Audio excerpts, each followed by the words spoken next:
एक छोटा लड़का अपने घर में बैठा शांति से कार्टून देख रहा होता है। तभी अचानक टीवी की स्क्रीन ब्लैक हो जाती है और उस पर एक इमरजेंसी न्यूज ब्रेकिंग फ्लैश होती है। दुनिया भर में एक अज्ञात वायरस का प्रकोप फैल चुका है। ये वायरस इतना खतरनाक है कि कुछ ही मिनटों या फिर कुछ घंटों में इंसान बन जाता है। दरिंदा, पागल जानवर की तरह इंसान एक दूसरे पर टूट पड़ते हैं। छोटा बच्चा स्क्रीन में ये सब देख ही रहा होता है कि तभी ऊपर की मंजिल से कुछ अजीब आवाज आती है। डरते हुए वो ऊपर जाता है पर निकला कुछ नहीं। उसकी बड़ी बहन की शरारत थी ये। तभी उसके पापा का वीडियो कॉल आता है। पापा पुलिस ड्यूटी पर होते हैं, बाहर तैनात। वो अपनी बीवी से कहते हैं, तुम बच्चों को लेकर शहर से बाहर भाग जाओ, किसी रिश्तेदार के घर छुप जाओ, ये शहर अब सुरक्षित नहीं रहा। माँ बगैर समय गंवाए फौरन सामान पैक करती है। बाहर से चीखें और शोर आ रहे हैं, इसलिए वो दोनों बच्चों को लेकर जैसे तैसे घर से निकलती है। वो कार में बैठी रही होती है कि अचानक एक जॉम्बी सामने आ जाता है। माँ जमीन पर गिर जाती है। छोटी बच्ची एबी डर के मारे गाड़ी के नीचे छिप जाती है और वहीं से वो देखती है उसका छोटा भाई उस जॉम्बी का शिकार हो गया। थर थर कांप रही एबी काफी देर तक हिम्मत नहीं जुटा पाती बाहर निकलने की।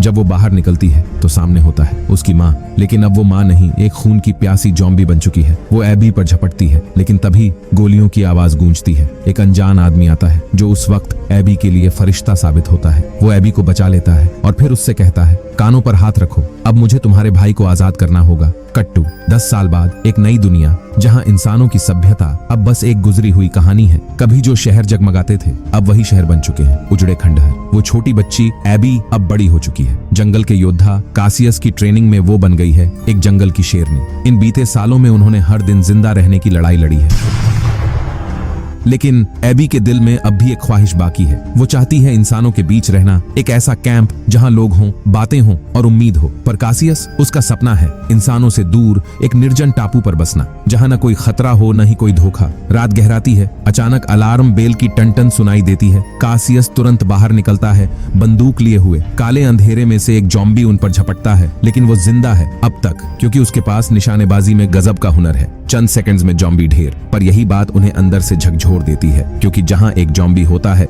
वहीं 100 और भी छुपे होते हैं। अभी सुबह नहीं हुई थी, पर दोनों अपना सामान समेटते हैं और स्थान बदलने निकल पड़ते हैं। तभी घोड़े की आवाज कुछ अलग सी आती है। कासियस चौकन्ना हो जाता है। दूर से दिखाई देती है एक जीप जिसे जॉम्बियों ने घेर रखा है। कासियस तो पहले नजरअंदाज करने वाला था, लेकिन एबी ने बिना कुछ कहे गोली चला दी। अब उसके पास कोई चारा नहीं, उसे मैदान में उतरना ही पड़ा। दोनों अपनी सवारी पर बैठकर जीप के पास पहुंचते हैं। मरे हुए लोगों से राशन, औजार और कासियस को तो एक जोड़ी जूते भी पसंद आ जाते हैं। पर जैसे ही वो जूते पहनता है, जीप से रेडियो की आवाज आती है। क्या कोई है? जवाब दो। पता चलता है मरे हुए लोगों के और साथी भी हैं। कासियस अब जाना चाहता है, पर तभी पीछे से कई गाड़ियां आकर उन्हें घेर लेती हैं। हर किसी के हाथ में बंदूकें और उनमें से एक आदमी कासियस के बदले हुए जूते पहचान लेता है। यही है लुटेरे, इन लोगों ने हमारे साथियों को मारा है। स्थिति बहुत तनावपूर्ण हो जाती है। तभी एक गर्भवती औरत गाड़ी से उतरती है। वो हाथ जोड़कर कहती है, इन्हें जाने दो, मुझे नहीं लगता ये खतरा है। लेकिन उस वक्त काली घोड़ी फिर से जोर जोर से हिनहिनाती है और अगले ही पल जंगल की गहराई से कुछ आहटें सुनाई देती हैं। चारों तरफ से जैसे जॉम्बियों का सुनामी उमड़ पड़ा। हर दिशा से, हर कोने से अब बन चुका था मौत का जाल। भागने का वक्त नहीं था। सभी ने हथियार निकाले और मोर्चा संभाल लिया। उसी भीड़ में एक महिला जॉम्बी बस खड़ी रही। शायद उसमें अभी भी थोड़ी सी इंसानियत बची थी, या शायद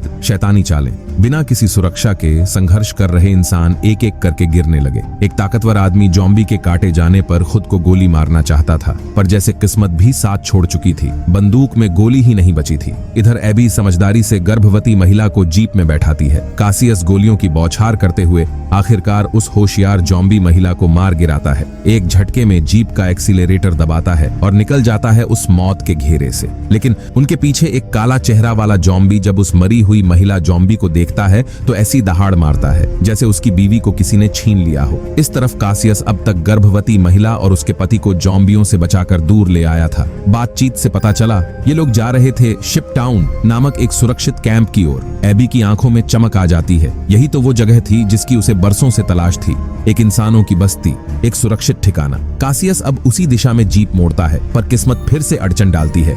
जीप बीच रास्ते में खराब हो जाती है। महिला का पति सामने आता है। नाम है डेविड और पेशे से मैकेनिक, लेकिन उसके पास जरूरी पार्ट्स नहीं है, तो गाड़ी अब कभी नहीं चलने वाली। अब उनके पास कोई और रास्ता नहीं, सिर्फ एक ही रास्ता बचा था, पैदल यात्रा। चारों ने पहाड़ी रास्ते पर सफर शुरू किया और पहुंच गए वहां जहां एबी का बचपन बीता था, उसका जन्म स्थान। ऊंची ऊंची इमारतें, अब भी खड़ी थीं, लेकिन हर जगह सिर्फ मौत की खामोशी थी। कासियस ने एक खुली बिल्डिंग देखी, वहीं पर उन्होंने रात बिताने का फैसला किया। चारों तरफ सुरक्षा सुनिश्चित करके उन्होंने आग जलाई और बैठ गए कुछ देर की शांति के लिए। एबी अब भी उस शिप टाउन को लेकर उत्साहित थी। उसकी आंखों में उम्मीद की चमक थी। गर्भवती महिला मेघन बताती है कि उन्होंने पहले ही वहां रेडियो से संपर्क कर लिया है। नाम के अनुसार शिप टाउन कुछ बड़ी बड़ी नावों से मिलकर बना है जो जमीन से नहीं जुड़ा हुआ, इसीलिए पूरी तरह सुरक्षित है। न सिर्फ शिप टाउन पूरी तरह सुरक्षित था, बल्कि वहां पानी और खाना की भी कोई कमी नहीं थी। ऐसा लग रहा था जैसे धरती पर बचा आखिरी स्वर्ग हो। एबी की आंखों में एक बार फिर उम्मीद की चमक दौड़ गई,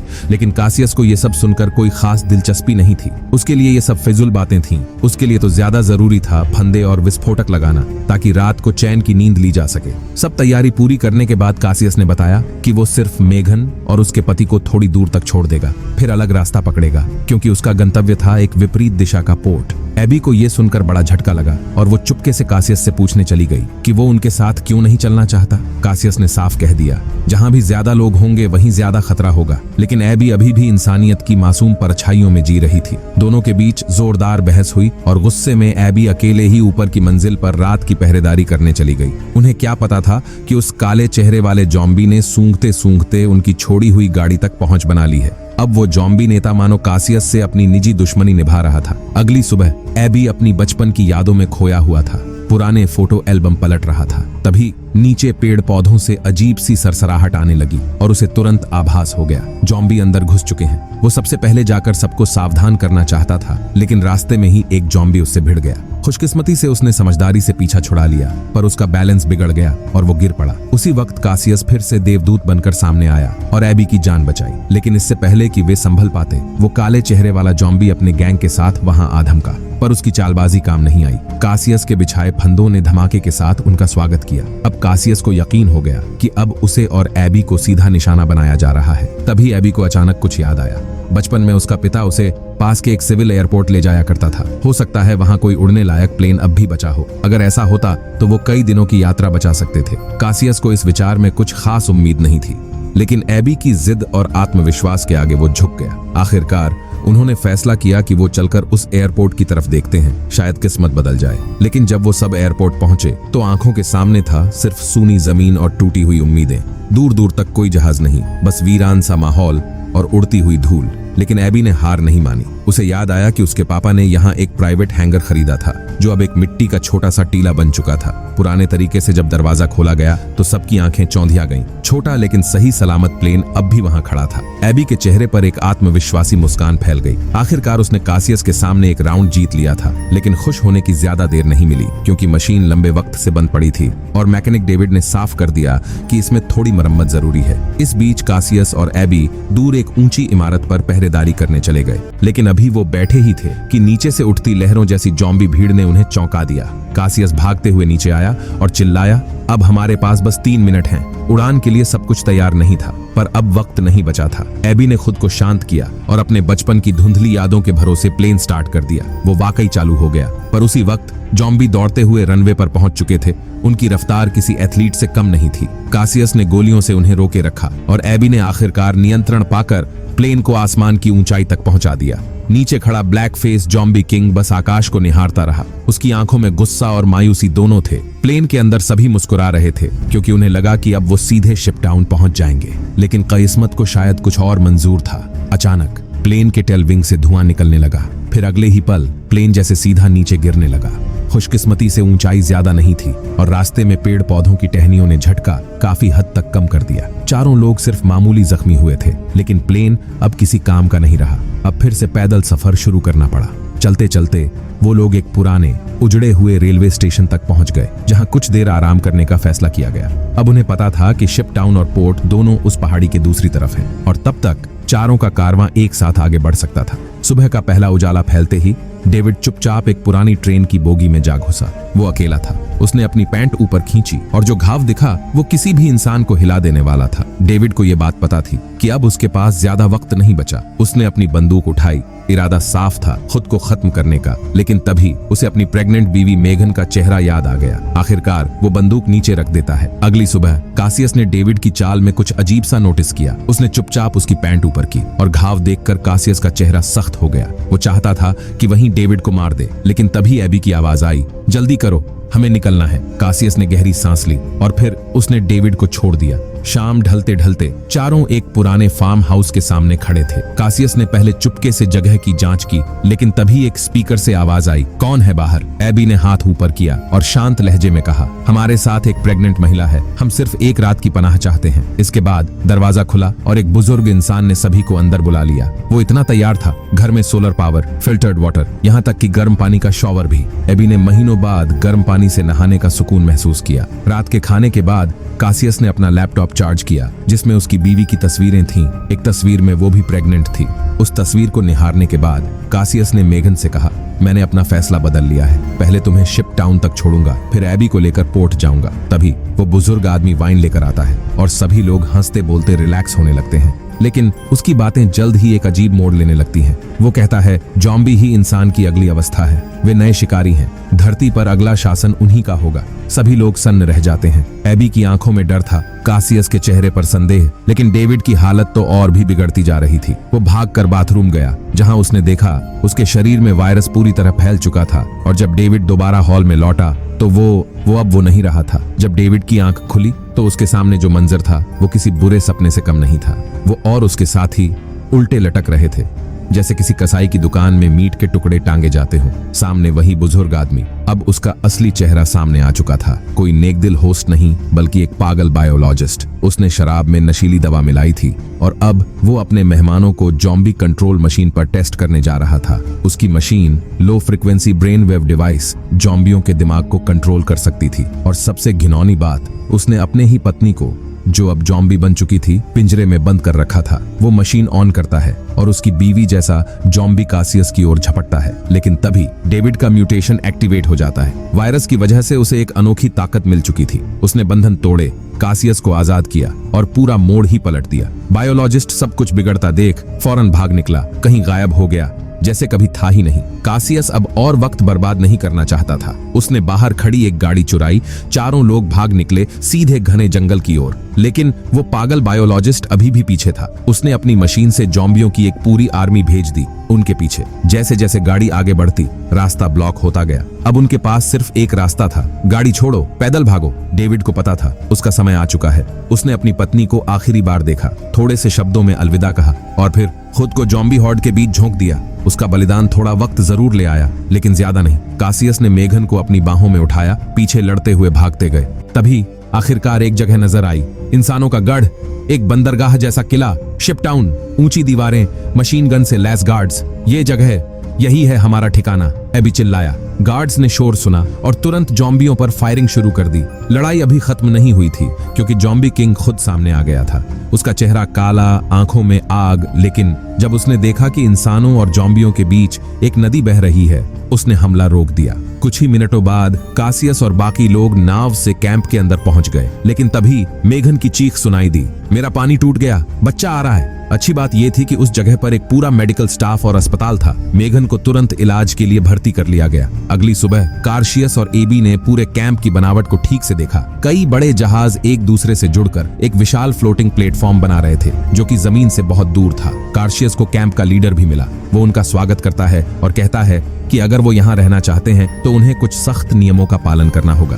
कार्शियस को ये मंजूर नहीं था। वो बिना कुछ कहे मुड़ जाता है। उसे तो अब भी वो सुनसान द्वीप ही ज्यादा प्यारा लगता है। पर एबी की सोच बिल्कुल अलग थी। उसे ये जगह बहुत पसंद आ गई, जहाँ उसके हमउम्र दोस्त हैं, खेलने कूदने को माहौल है। इसी बात पर दोनों में जोरदार बहस हो जाती है। इसी बीच एक डॉक्टर भागता हुआ आता है। मेघन ने एक बेटी को जन्म दिया है, लेकिन ज्यादा खून बह जाने की वजह से शायद अब ज्यादा वक्त तक जिंदा न रह पाए। कार्शियस का दिल बैठ जाता है। वो तुरंत भागता हुआ अस्पताल जाता है। मेघन अब बहुत कमजोर थी। वो अपनी नवजात बेटी को कार्शियस के हवाले करना चाहती थी। उसे उम्मीद थी कि वो इस बच्ची को ऐसे ही बड़ा करेगा जैसे उसने कभी एमी को देखा था। कार्शियस को अपनी दिवंगत पत्नी की याद आ जाती है। आखिरकार वो मेघन की आखिरी ख्वाहिश मान लेता है। अब उसे मालूम था कि उसके कंधों पर एक और जिम्मेदारी आ चुकी है। वहीं दूसरी ओर एबी उस कैंप के एक हैंडसम लड़के के साथ मजे में था। पार्टी, म्यूजिक, अच्छा खाना और बेफिक्री। एबी को ऐसा लगने लगा जैसे दुनिया फिर से ठीक हो गई हो। वो पहली बार इतना खुलकर हंसा, इतना गाया, इतना डांस किया। अब उसका कैंप में ही रहने का फैसला और भी पक्का हो गया। लेकिन इस मस्ती के बाद एक अजीब सा वाकया हुआ। एबी ने देखा कि वो लड़का चुपके से जहाज के नीचे बने एक जहाजी कमरे में जा रहा था। उसने भी पीछा किया और जैसे ही अंदर पहुंचा हक्का बक्का रह गया। वहां चारों ओर तारें और विस्फोटक लगे थे। बीच में एक वायरलेस डिटोनेटर रखा था। लड़का जल्दी से उसे समझाता है, अगर एक दिन ऐसा आ गया कि ये कैंप भी टूटने लगे तो सब लोग छुपे रास्तों से निकल जाएंगे और ये पूरा जहाज उड़ा दिया जाएगा ताकि एक भी ज़ॉम्बी न बचे। एबी को थोड़ी राहत मिली, लेकिन अफसोस वो दिन जल्दी ही आ गया। उस पागल वैज्ञानिक, वही जिसने सबको ड्रग्स देकर बांध लिया था, वो अब काली चेहरे वाला ज़ॉम्बी राजा के साथ मिल गया था। अब उसके पास ज़ॉम्बीज को कंट्रोल करने वाला डिवाइस भी था और इंसानों की आग का तकनीकी सपोर्ट भी। इसलिए अब वो जल रक्षा कवच भी बेकार हो गया था। बहुत बड़ी तादाद में ज़ॉम्बीज ने या तो पानी के नीचे से या फिर जहाजों को पकड़कर बहुत जल्दी कैंप में घुसपैठ कर ली। शरणार्थी और गार्ड्स संभल ही नहीं पाए। क्षण भर में ही भारी जान माल का नुकसान हो गया। लोग अपनी लोकेशन का फायदा खो चुके थे और आखिरकार ज्यादातर बस ज़ॉम्बीज का खाना बन गए। कार्शियस को एबी की चिंता सताने लगी। वो उल्टी दिशा में भीड़ को चीरता हुआ ज़ॉम्बियों को काटता मारता हर तरफ उसे ढूंढता रहा। आखिरकार उसे एबी मिल गया। वो डेक पर बहादुरी से लड़ रहा था, लेकिन शायद भावनाओं में बहकर वो एक ज़ॉम्बी के हमले में गिर गया और नीचे जहाज के तल में जा गिरा। वहां पर वो पागल वैज्ञानिक फिर से दिखाई दिया, चेहरे पर कुटिल मुस्कान लिए। मगर कार्शियस इस बार तैयार था। उसने उस वैज्ञानिक का हाथ पकड़कर झटके से उसकी मशीन तोड़ डाली, जिससे वो ज़ॉम्बीज को कंट्रोल कर रहा था। अब जब नियंत्रण खत्म हो गया तो वो बुढ़ा वैज्ञानिक खुद ही ज़ॉम्बीज का शिकार बन गया। शुक्र है कैंप में पहले से एक सीक्रेट सुरंग बनाई गई थी। काफी लोग उस रास्ते से भागकर नदी के दूसरे किनारे पहुंच गए। बम को ट्रिगर करने से पहले वो हैंडसम लड़का चिल्लाया, रुको, एबी अभी भी जहाज पर है। कार्शियस एबी को ढूंढते हुए ज़ॉम्बी किंग पर एक वार करता है और एबी को साथ ले भागता है। उसी वक्त एबी की नजर उस ज़ॉम्बी किंग के हाथ पर बंधी एक चीज पर पड़ी। वो तो वही ब्रेसलेट था जो उसने बचपन में अपने पापा को दिया था, पर वक्त नहीं था। कार्शियस ने उसे घसीटकर सुरंग में ले लिया। अब जब दोनों सुरक्षित थे तो उस लड़के ने तुरंत रिमोट दबा दिया। पूरा कैंप एक भयंकर आग के गोले में तब्दील हो गया। लेकिन लड़ाई अभी खत्म नहीं हुई थी। कैंप का लीडर गले को थामे लड़खड़ाता हुआ सामने आया। वो पहले ही ज़ॉम्बी से काटा जा चुका था, लेकिन वायरस फैलने से पहले ही ज़ॉम्बी किंग ने उस पर हमला कर दिया। और कमाल की बात, वो ज़ॉम्बी किंग भी विस्फोट से जिंदा बच गया था। कार्शियस उसकी तरफ लपका, एक आखिरी लड़ाई के लिए। एबी ने जमीन से पिस्तौल उठाई। उसने ज़ॉम्बी किंग को गौर से देखा। यही तो उसका पापा था। लेकिन उसने देखा कि कार्शियस भी बुरी तरह जूझ रहा था। अब उसे एक फैसला लेना था और उसने लिया। उसने गोली चलाई। ज़ॉम्बी किंग, जो अब सिर्फ एक राक्षस था, वहीं ढेर हो गया। अब कार्शियस, एबी और बचे हुए लोग समंदर के बीच एक अकेले द्वीप को देखते हैं। वहीं पर वे एक नई मानव बस्ती बसाने का फैसला करते हैं। साइलेंट लैंड की यही पूरी कहानी थी। इसमें कोई शक नहीं, जिस महिला ज़ॉम्बी को कार्शियस ने मारा था वही एबी की मां थी। कहानी के सारे मोड़ बस एक इत्तेफाक ही थे।